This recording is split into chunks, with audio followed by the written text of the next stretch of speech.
सूर्य ग्रहण और के बारे में पढ़ेंगे, जिसे सोलर इक्लिप्स बोला जाता है। अक्सर आपने ये देखा है कि जब सन, इसका एक सिंपल सा लॉजिक है टू द पॉइंट पढ़ने के लिए, कि जब मून जो है, चंद्रमा जब है सन और अर्थ के बीच में जब आ जाएगा तो यहाँ पर सूर्य ग्रहण होता है। ठीक है, सन इक्लिप्स, सोलर इक्लिप्स बोलते हैं इसको, सूर्य ग्रहण बोलते हैं। और यह अपनी परिक्रमण के अनुसार और छाया प्रकृति के अनुसार ये अलग अलग प्रकार के होते भी हैं। जैसे कि एक पार्शली होगा, आंशिक रूप में होगा, पूर्णतः होता है, एनुलर होता है। जो पूर्णतः सूर्य ग्रहण होता है वह पृथ्वी के लिए यूं कहें। तो इस टॉपिक में सोलर इक्लिप्स के बारे में बात की जा रही है। इक्लिप्स और इसके कुछ जुड़े मिथ के बारे में भी चर्चा की जाएगी। तो इसमें हम लोग ये परीक्षार्थियों के लिए बहुत ही महत्वपूर्ण है। और देखिए कैसा होता है, जैसे कि यस यमी आप इसको लर्न कर लेंगे तो यस यमी इक्वल टू हो गया आपका सोलर इक्लिप्स। कैसे? S for sun, M stand for moon और ई स्टैंड फॉर अर्थ। जैसे ही चंद्रमा सूर्य और पृथ्वी के बीच में आता है तो हमारे सूर्य ग्रहण लग जाता है।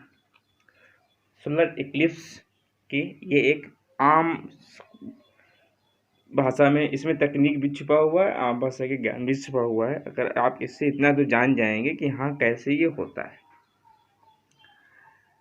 अब इक्लिप्स है, इसके बहुत ही अमेजिंग फैक्ट्स भी हैं जो हमें आकर्षित करते हैं इसके बारे में जानने और समझने की।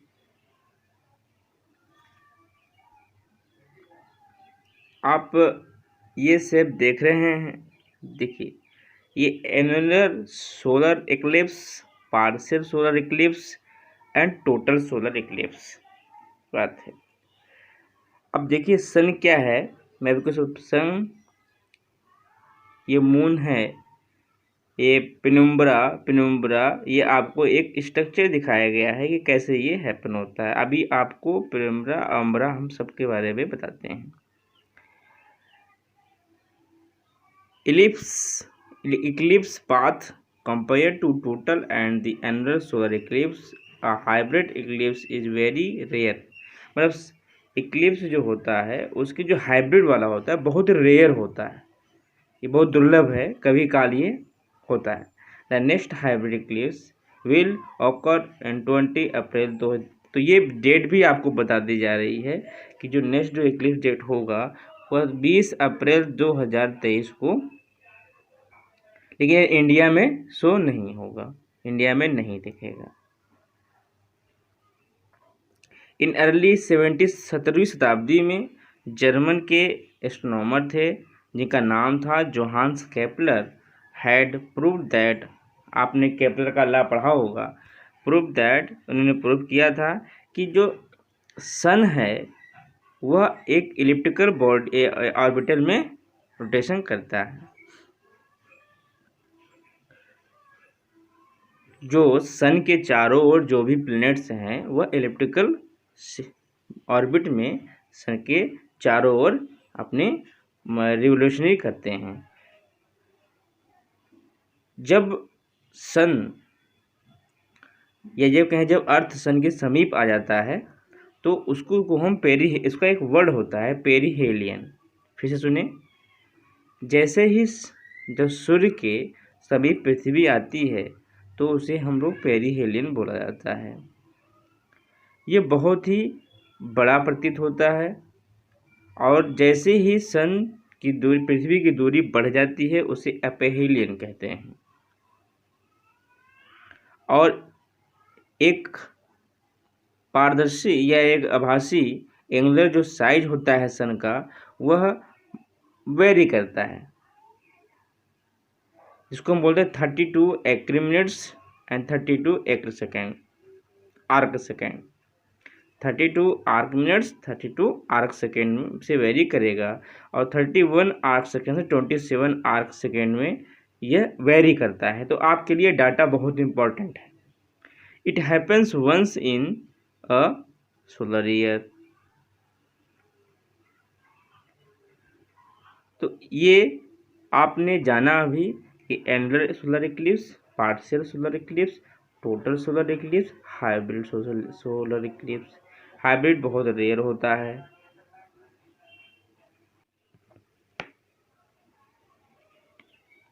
इसे रिंग ऑफ फायर या वलयाकार सूर्य ग्रहण भी कहा गया था, जो अभी एनुलर सूर्य ग्रहण जो लगा था। ठीक है, तो अब इसमें अपोजी और पेरिजी, इसको हम लोग 29 आर्क मिनट 20 आर्क सेकेंड और 34, इसको पेरिजी को 34 आर्क मिनट और 0 आर्क सेकेंड। अपोजी जो होगा यह निम्नतम दूरी होती है, न्यूनतम स्थित होती है आकार में, और पेरिजी ये अधिकतम स्थित आकार में होती है। इस और जब सूर्यग्रहण होता है तो उसमें लाइट एंड हीट द सन जो है इलेक्ट्रिक मैग्नेटिक रेडिएशन की तरंगदैर्घ्य की इससे निकलती है, और ये जितनी भी वेवलेंथ होती हैं, यह रेडियो वेव्स हो सकती हैं, अल्ट्रावायलेट वेव्स हो सकती हैं, हाई एनर्जी हो सकती है, एक्स रे हो सकती है, और सन और इस प्रकार की कई तरीके के सोलर वाइंड को भी सन क्या करता है, एमिट्स करता है। तो ये हार्मफुल है अगर डायरेक्ट टू अर्थ पे ये हमको मिलेगी। आप इसको जब देखेंगे तो आप देखिए ये सन है, और इसके चारों ओर जितने भी हैं plane of earth orbit, unfavourable of for eclipse, ये जितने हैं सब इक्लिप्स, सब इलिप्स के ऑर्बिट्स में रोटेशन कर रहे हैं अपना। ठीक है, तो ये यहाँ पे नोट्स के बारे में बताया गया है आपको।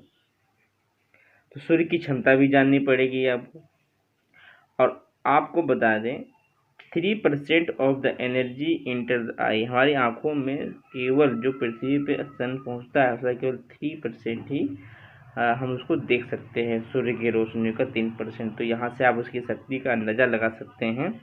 और यहाँ सूर्य के अंदर बहुत सारी एनर्जी है, जिसको आप नाभिकीय संघनन की प्रक्रिया जब पढ़ेंगे तो वहाँ पे इसका एग्जाम्पल के रूप में आप देखेंगे और पाएंगे।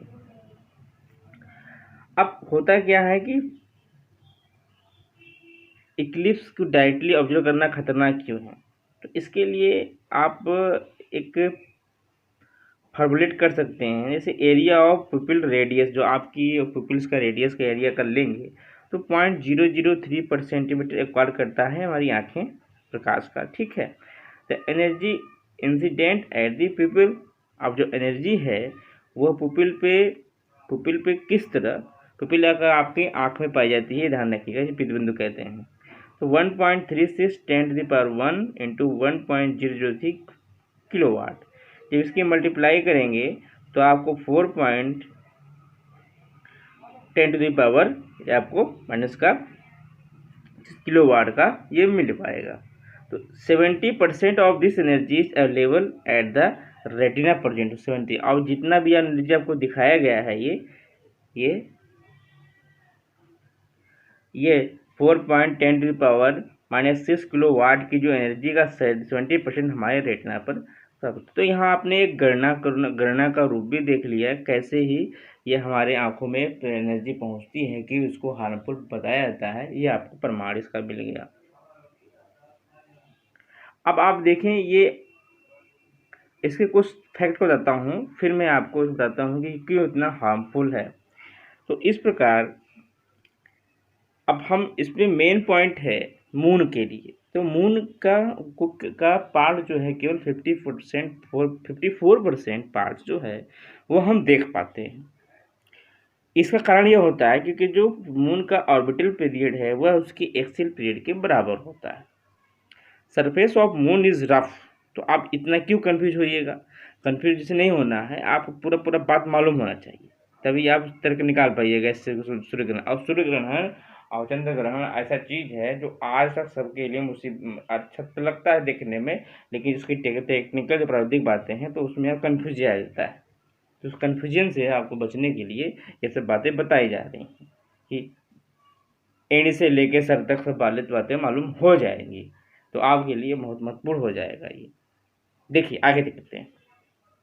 हेलो, आगे देखते हैं। सरफेस ऑफ मून कैसा होता है? तो रफ होता है। रफ मतलब प्लेन नहीं होगा। और जब रफ नहीं होगा तो आपको मालूम पड़ा कहीं ऊंचा होगा, कहीं नीचे खल्ला होगा, कहीं ऊंचा होगा, कहीं नीचे होगा। तो ये जो नीचे होगा, जो थोड़ा सा डिफरेंट, ज़्यादा वास्ट होगा नीचे होके, तो क्या होगा, वो खाई हो जाएगी, उसको वैली बोला जाएगा। और यह थोड़ा सा रफ माउंटेन की तरह कार्य करेगा। तो अब तो चंद्रमा के बारे में भी बात कर लीजिए ना। तो रफ होने के कारण चंद्रमा में आप हैरान हो जाइएगा सुनिएगा तो वहाँ एल्प्स माउंटेन, कार्पेथियन माउंटेन भी पाया जाता है। एल्पाइन प्रेनिज वैली भी पाई जाती है। अब हमने पढ़ा है महाद्वीप में ना कि प्रेनिज कहाँ कहाँ है, आप बताइए। आपको ये आपके लिए होमवर्क हो जाएगा। आल्प्स माउंटेन कहाँ, कार्पेथियन माउंटेन कहाँ पाए जाते हैं। इसी कारण सभी लोग मिलके आदन आदन करके खूब पैसा से होता है। जो अमीर लोग हैं, जो बहुत पैसा कमाए हैं, उन्होंने चंद्रमा पर, मंगल पर लेना चालू कर दिया। खूब बुकिंग हो गई है, तनातन तनातन। तो इसीलिए क्योंकि वहाँ पे कुछ सिस्टम पृथ्वी महाद्वीप का सिमिलर पाया गया, तो वहाँ पर हो सकता है भविष्य में बसने के लिए जगह मिल जाए। पहले कोरोना से निपट लिया जाए, उसके बाद आगे बढ़ा जाएगा। सोचते हैं हम भी कुछ बनवा ले वहाँ पर, हैं तो आप लोग को ले चलेंगे। तो इस तरह अब देखिएगा, तो अब ज्वार भाटा बहुत कुछ इससे लॉजिक जुड़ा हुआ है। कुछ आपको तथ्य बता देते हैं। तो अंतरिक्षयान में चंद्रमा पर देखने वाला प्रथम मानव आप बताइए कौन? नील आर्मस्ट्रांग थे।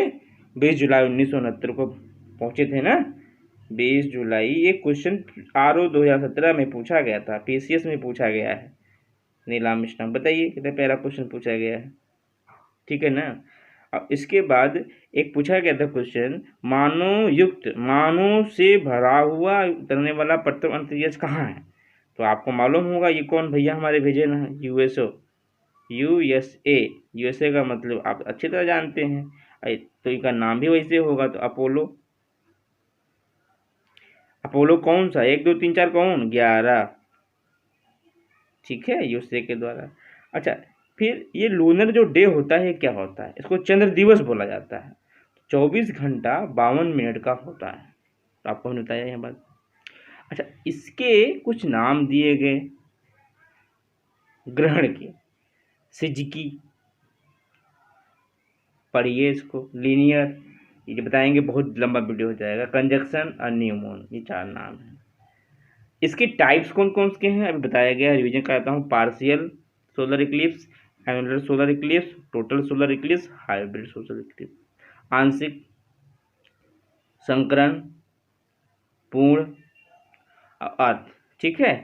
पृथ्वी से दिखने वाला जो नज़ारा वो होता है उसको हम वैली बीट्स बोलते हैं। और इसी वैली बीट से जो तरंगे निकल के आती है, जो ऊष्मा निकल के आती है, जो 3% हमारी आंखों को दे, हम सूर्य की जो एमिट्स करता है रेवेज को, तो देख सकते हैं। आप समझ लीजिए कि वो हमारी आंखों पे किस तरह इफेक्ट डालेगा अगर हम उसको अपनी नेक्ड आई से देखिएगा।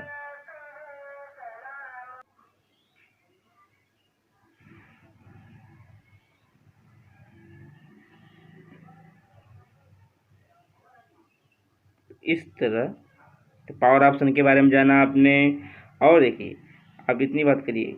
और ये फिर चंद्रमा का अक्षीय कोण 5 डिग्री होता है। USA ने अपना मानव युक्त उतरने वाला अंतरिक्षयान चंद्रमा पर USA अपोलो है।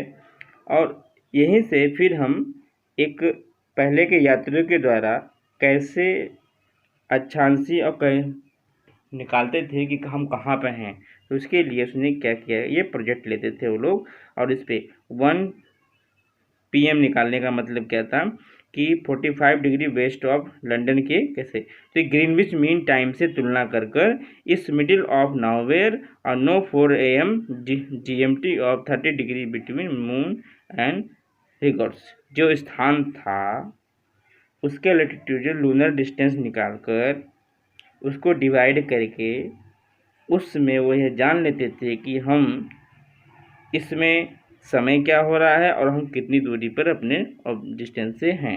ठीक है, ये पद्धति का प्रयोग कर कर वे जान पड़ते थे। अब इसमें आप एक एक्टिविटी कर सकते हैं, क्या कि कैसे हम एंगुलर साइज निकालें सन का और कैसे हम एंगुलर साइज निकालें मून का। तो इसके लिए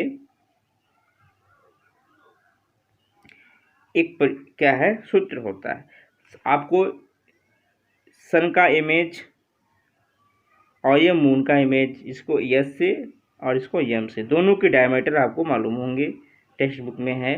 डिस्टेंस बिटवीन मिरर प्रोजेक्टर और प्रोजेक्टर इमेज को निकाल लेंगे। और फिर क्या, जब हम आपको एंगुलर साइज निकालना होगा सन का, तो आप क्या करेंगे, थीटा यस को नोट करेंगे और इसके बाद 360 डिग्री क्यों लेते हैं, क्योंकि एक वृत्त से बनाया कोण अधिकतम कोण कितना 360 डिग्री का होता है। और उसको दोस्तों 2 पाई के बारे में रोटेशन को एक रोटेशन करने में 2 पाई कोण वो चलेगी। और इसके बाद आप सन का डायमीटर और इसके बाद फिर क्या करेंगे, यल मतलब डिस्टेंस निकाल लेंगे किसमें की, मिरर प्रोजेक्टर की और प्रोजेक्ट इमेज की। जब इस पे रख के आप गणितीय मान को हल करेंगे तो आपको एंगुलर साइज ऑफ सन का प्राप्त हो जाएगा। ये करके आप देख लीजिएगा।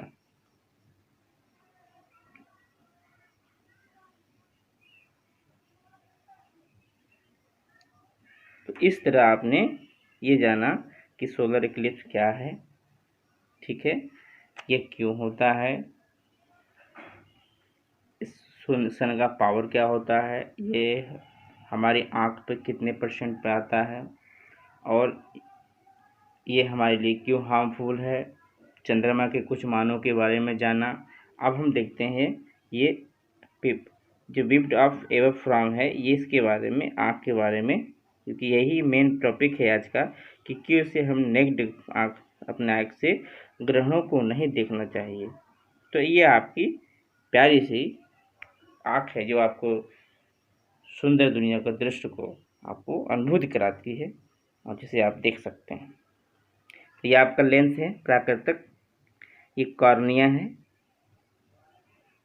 ये वाला आपका लेंस हो गया, ये कॉर्निया है, और ये स्लेरा है जो उसकी मजबूती देता है, ये आइरिस है जो उसको चाप तरफ बहुत अजीब पुपिल है। तो इसमें इसी पिपल की बात हो रही थी। अभी आपको बताया था मैंने 3% of total sun emits towards the earth, जो अर्थ गेट जो भी सूर्य के प्रकाश को प्राप्त करती है उसका 3% माने, जिसको हम केवल देख सकते हैं। ठीक है, अब उस पर भी जब इस तरह की वैली बिट्स जब निकल के आती हैं तो ये हमारे आँखों को के लिए बहुत हार्म पहुँचाती हैं, इसीलिए हमें इसको नेक्ड आँखों से नहीं देखना चाहिए। तो ये आपका स्क्लेरा है, कंकाल तंत्र है जो हमारे आँखों को मजबूती प्राप्त करता है, ये कोराइड्स है, ये रेटिना है आपकी जहाँ पे रेटिना इमेज के बनने का निर्धारण करती है। अगर इसके पहले इमेज बना बाद में बना तो मायोपिया, हाइपरमेट्रोपिया, इस तरह की बीमारियां हो जाती हैं, जिसको उपाय करने के लिए आपको साइंस के टॉपिक को पढ़ना पड़ेगा।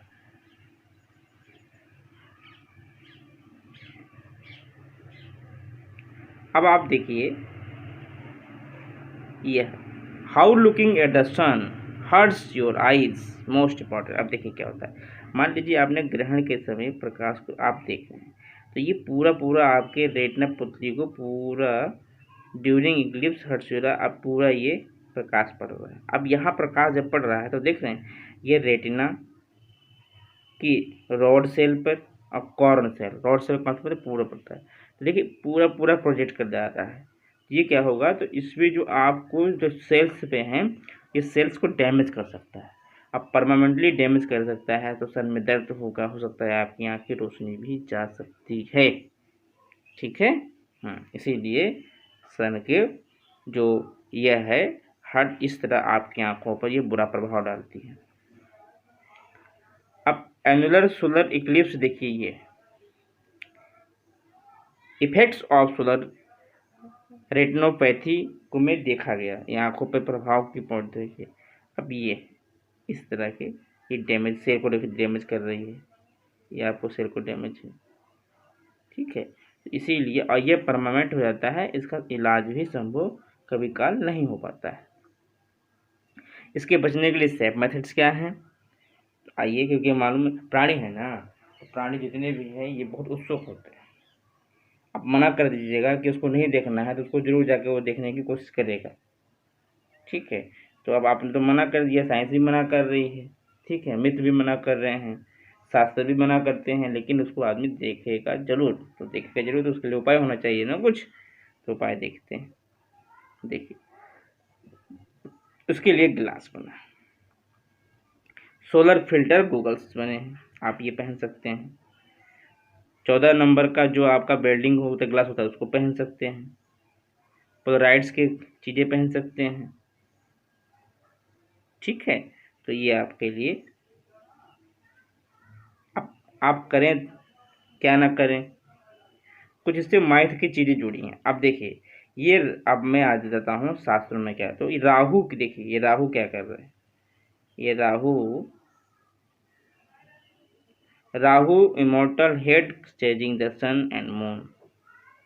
ग्रह का मतलब होता है कि भगवान जी पे राहु का प्रकोप आ गया, इसीलिए उस समय, उस दिन तक, उतने समय पे ऐसा माना जाता है कि भोजन वगैरह नहीं बनता है। कहते हैं कि बैक्टीरिया हाइजीनिक रहते हैं। अगर ईश्वर को तकलीफ है तो आम मानस को भी तकलीफ थोड़ा सा पर्याप्त उसी दुख में भागीदार होना चाहिए। हमें सीख देता है कि दूसरे के दुख में कैसे भागीदार हुआ जाता है। तो ग्रहण के कारण चंद्रमा और सन पे क्या प्रभाव पड़ता है, इसका बहुत ही अच्छा दृश्य ये दिखाया गया है। राहु कैसे सन को और चंद्रमा को देख रहा है। ठीक है, तो आप देख पा रहे होंगे। तो अब क्या होगा, सम ऑफ, जैसे कि अब मिथ्स मिथ्स का मतलब ऋग्वेद में ये ग्रहण के बारे में बताया गया है। तो अब इसमें कुछ सुपरस्टिशन अंधविश्वास भी है। अंधविश्वास को देखिए फैलाना जब जब जब जानकारियाँ कम होती हैं तो अंधविश्वास बहुत तेजी से फैलता है। जब जानकारियाँ ज़्यादा होती हैं तो आदमी के अंदर विश्लेषण की क्षमता पैदा हो जाती है, और मानव के अंदर इतना गुण है कि वो विश्लेषण कर लेता है, उसके अंदर क्षमतावान है। और इसी गुण अवधारणा के कारण वह सही और गलत में निर्णय भी कर देता है। आप उससे कितना भी कहिएगा, लेकिन उसका दिमाग जब कहेगा तभी बात में मानेगा। ठीक है ना, इसमें आइए, अब ये देखिए, तो the extremes of the such behaviours have led to restriction activities that included refraining from the eating. अब ये आपको मैंने बताया अभी, पीना खाना ये सब उस समय के लिए, उस कुकिंग ड्यूरिंग ग्रहण के समय यह नहीं कहता है, मतलब अलाउड नहीं करता है। देखिए, अब दुर्भाग्यपूर्ण इसको एक ट्रेडिशन बना दिया गया। अब ऐसा कोई तथ्य नहीं मिला है इसके बारे में, लेकिन मैं कहता रहा हूँ कि जानकारियाँ कम थी तो इसको एक पुख्ता प्रमाण के तहत इसको अंधविश्वास को, इसको रिचुअल्स को जो इसकी चीज़ की थी उसको आदमी के ट्रेडिशन में, मनुष्य के ट्रेडिशन में डाल दी गई। तो आप इस तरह फिर देखिए चाइना में अब कई सभ्यताएं ऐसी हैं, कल्चरल हैं, अराउंड द वर्ल्ड हैं। ठीक है ना, संसार में कई सभ्यताओं और जो संस्कृति है उसकी सन को सुप्रीमेसी प्राप्त है। अब सन तो भगवान है ना, मिस्र में भी सन के भगवान माना जाता है। ठीक है, तो हाँ, आपके भारत में ही नहीं, पूरे संसार में हर जगहों पे इनकी अलग अलग मान्यताएं हैं। जो लाइट, और क्योंकि इनसे लाइट मिलती है और जीवन है, और लाइट है तो जीवन है, इसीलिए इनकी पूजा हर जगह होती है। तो एक सिंबल दे दिया गया ताकि जो है मनुष्य है उसकी स्वीकारता को ग्रहण करे और उसकी सुप्रीमेसी को ग्रहण करे और उसको पालन करे। और देखिए, जो अगर शास्त्रों के मान्यताएं नहीं होती तो बहुत से जो ऐसे वक्त जो शिक्षित, जिनको पढ़ने का, देखिए पढ़ने का जब अधिकार आपको नहीं मिला ना, तो आप क्या करिएगा, तो आप दूसरे के सुन के, अपने से बड़ों के सुन के या अपने किसी प्रभावित मनुष्य से सुन के उसको बात को मानेंगे। अब मानेंगे तो उसके लिए एक आपको डर पैदा करना, मतलब एक विश्वास पैदा करना पड़ेगा कि हाँ वो चीज़ ऐसी है, और वो चीज़ है उसको, क्योंकि देखिए अगर है कोई चीज़ तो अगर सब लोग उसके बारे में जानोगे तो उसमें क्या होगा ना, एक अच्छी चीज़ निकल के आएगी। अब मैं जानता हूँ 10 लोग नहीं जानते हैं, तो मैं वो बात बताऊँगा तो अपने मेरी उसमें उस चीज़ें में मेरी इंटरप्रिटेशन हो जाएंगी, और जब इंटरप्रिटेशन होगी तो उसमें कहीं ना कहीं मेरा स्वार्थ सिद्ध होगा। इसी का जो मिस सुपरस्टिटिस थी, उसके गलत रूपों को इतना फैला दिया गया कि लोगों ने उसको सही मानकर बिल्कुल अवधारित कर लिया। और आज भी आपको देखिए भारत में खासकर, और इवन भारत में नहीं, अफ्रीका में, मिस्र में, इवन डेवलप्ड कंट्रीज में भी इवन के आने बने बसा हुआ है। अब सन को सुप्रीम माना गया है क्योंकि उनके द्वारा ही जीवन की उत्पत्ति होती है। तो इस तरह आपने आज ग्रहण के बारे में जाना, ग्रहण क्यों खराब है अच्छा है उसकी रियलिटी को जाना, प्राकृतिक प्राकृतिक जो हमारे धर्म थे उसको आज आपने प्रमाणित रूप से देखा।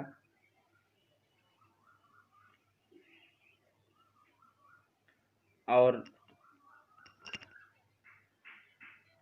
साइंटिफिक रूप से उसका आपने विश्लेषण किया, और आप ये जान पाएँ कि क्यों हमारे लिए ये खतरनाक है और सही है। ठीक है, तो और क्या इससे हमको बचना चाहिए कि नहीं, और किस तरह इस पे हम सुरक्षा पूर्वक उपकरणों का प्रयोग करके हम इस ग्रहण को देख भी सकते हैं। ये विज्ञान की हमारी एक क्या कहते हैं एडवांसमेंट है, विज्ञान की एक उपलब्धि है। ठीक है, और कैसे हमारे पूर्वज लोग इसको समझा करते थे। ठीक है, क्या उनकी अवधारणा थे, इसके बारे में आपने जाना। हमारी आंखों को क्यों प्रभावित करता है, सन का एंगुलर साइज निकालना हो, क्रियाकलाप के बारे में, तो मैंने यहाँ आपको एक प्राकृतिक ज्ञान से एक आधुनिक ज्ञान तक सभी चीज़ों का समाहित करने का प्रयास किया है। उम्मीद करते हैं इस टॉपिक पे आपकी पकड़ ऐसी होगी, जब भी कोई पॉइंट आपसे पूछेगा तो आपके पास एक जवाब होगा। तो आप आइए कुछ एक सोलर इक्लिप्स में क्या करें क्या ना करें देख लेते हैं। It is best to view reflected और projected image of the sun. ठीक है, project the image of the sun on seated wall through a hole. एक वॉल में होल करके किसी पर, सबसे अच्छा टेलीस्कोप के द्वारा ग्रीन व्हाइट बोर्ड में रिफ्लेक्ट करके तब देखिए, डायरेक्ट मत देखिए, रिफ्लेक्ट करके देखिए, किसी ऑप्टिक का प्रयोग करके देखिए। A mirror covered with piece of paper having circular hole a diameter 1-2 centimetre can be use to project an image of the sun. वही बात है, प्रोजेक्ट करने की बात है। आप चश्मे ले सकते हैं जो बने बनाए आते हैं, तो right dark welder glass use कर सकते हैं, नंबर 14 का आदर्श होता है, सबसे बढ़िया होता है। ठीक है, अच्छा, please examine the filter before use. अब पहले इसका परीक्षण कर लीजिए फिर यूज कीजिएगा। A filter with pin holes scratches must not be use. Don't touch fold और wipe the film your fringes under the circumstances. Any scratch, मतलब कोई भी स्क्रैच उस पर नहीं होना चाहिए। अब क्या ना करें, ये तो करने वाली बात हो गई। Don't attempt to observe the partial annular phase of any solar eclipse with naked eye. देखिए मैं पार्शियल एनुलर फेज जो सोलर इक्लिप्स का बहुत खतरनाक होता है, इसीलिए इसको नेट आई से नहीं देखना चाहिए। Never look at the sun through telescope binoculars. In fact you don't need this instrument to watch solar eclipse. आपको बिल्कुल भी इसको यूज नहीं करना है। Don't use any filter that simply reduce the visible intensity of the, मतलब कि आपको अच्छा ये होगा कि देख फ्लोराइड वाला कोई ग्लास यूज करे।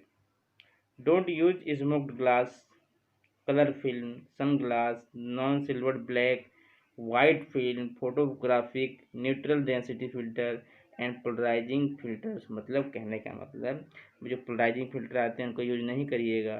फोटोग्राफिक डेंसिटी कुछ लोग कहते हैं यूज कर लो, नहीं। कुछ ने काला वाला चाहे वो वाला ग्लास लगा कर देखो, नहीं, उसको भी नहीं करना है। कलर फिल्म से कतई नहीं देखना है। ठीक है, तो आपको देखना है किससे है, इफ़ बाइनोकुलर्स और telescope has any plastic parts take necessary precaution.